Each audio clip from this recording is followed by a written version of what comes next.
اور ان کے الفاظ میں بتاؤں، اب آپ آزاد ہیں، انگریز کا کھیل میرے گھر میں نہیں کھیلا جائے گا، جلاؤ اس بیٹ کو۔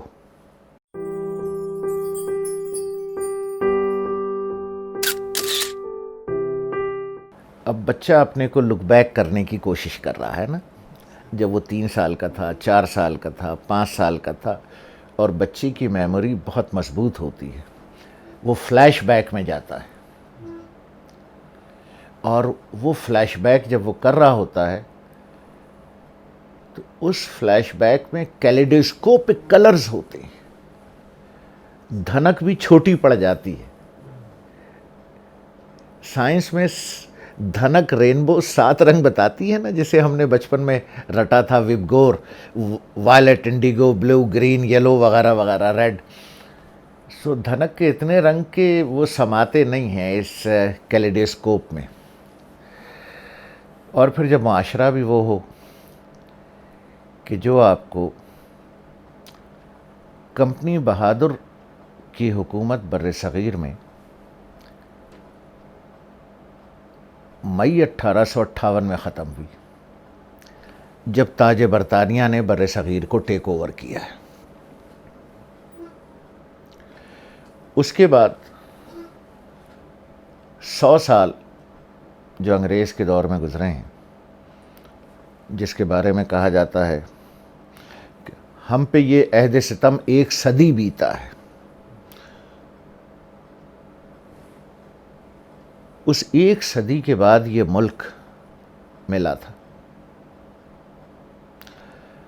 دست آزادی کے ہر تار سے دستے ایام، حریت کیش جوانوں کے کفن سیتا ہے۔ تو جب بر صغیر کے مسلمانوں نے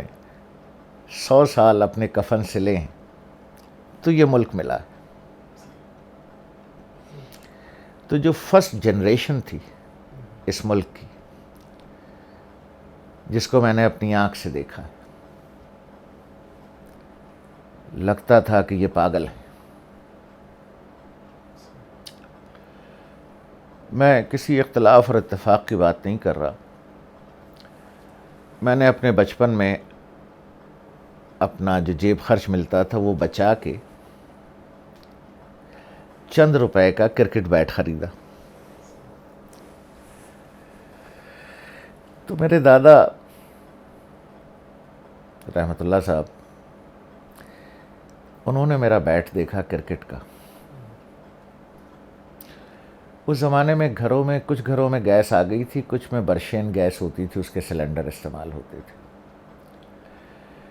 تو میرے دادا نے اپنی بہو کو، میری والدہ صاحبہ کو،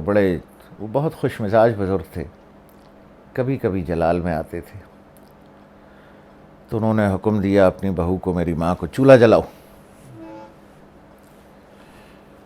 چولہا جلا دیا گیا اور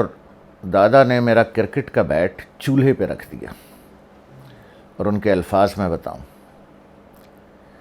آپ کرکٹ کھیلیں گے؟ جب آپ آقا کی 4 دیواری کے باہر چھپ کے دیکھتے تھے کہ آقا اپنی 4 دیواری کے اندر کیا کھیل رہا ہے،